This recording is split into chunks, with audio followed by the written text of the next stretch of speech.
Hej og goddag og velkommen til denne Minecraft video. I dag der vil vi tage et kig på nogle seje ting i Minecraft 1.8.1.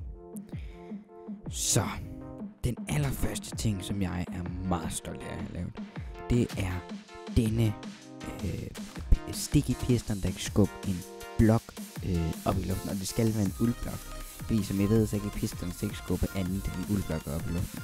Så den her, den er mere sådan en manuel version, hvor at du skal bruge en redstone torch for at tænde og slukke den, som man siger. Så kom den ned, og så kom den op. Så er der en, der er lidt mere smart her. Der er det et håndtag, så hvis man nu synes det er fedt. Og så er der en med en knap. Og som I ved, så når man bruger knap, så giver den et signal i 10 sekunder, så 1, 2, 3, 4, 5, 6, 7, 8, 10. Se, det var passer perfekt. Så er der næste her. En super smart double piston extender. Super compact version 5000. Og det er jo altså 2000, altså 5000. Så. Godt.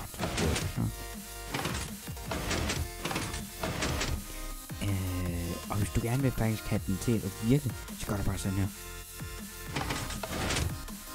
Og så virker den overhovedet ikke.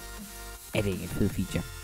Og så det aller sidste inden for redstone, det er det her flotte mønster. Og det er jo selvfølgelig noget med redstone. Og så vil jeg også gerne lige vise jer noget her.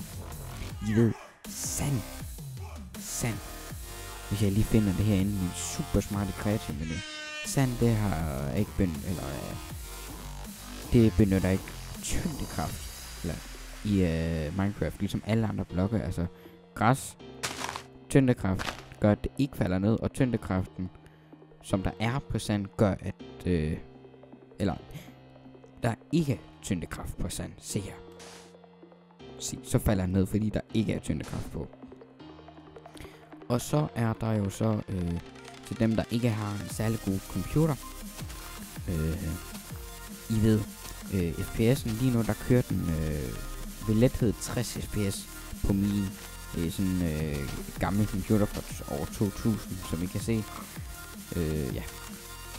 Det kører rigtig fint, og den måde, som jeg har gjort det på, det er at se her ved at gå ind i indstillingen, og så har jeg bare skruet musikken ned. Det er det eneste, man skal, og så er der slet ikke noget at være bange for det. Så kører det bare, og der er bare 11 GB RAM på, og det sker bare helt automatisk. Og som I kan se, den kører bare chunk updates og FPS, og det hele det er bare super lækkert. Så det var alt fra det random feed, eller også kendt som Minecraft 12345.dk. Ja, og hej, det er Simon. Bare lige til dem, der ikke har opdaget det, så var det her altså en parodi af en video, og jeg har lagt et link til den originale video. Jeg tror, jeg var 10 år, der har lavet den, og nu er jeg så 13, så der er sket en del siden, og intet jeg har sagt i den video er rigtigt, og så retarderet er jeg ikke i virkeligheden. Bare lige så I ved det.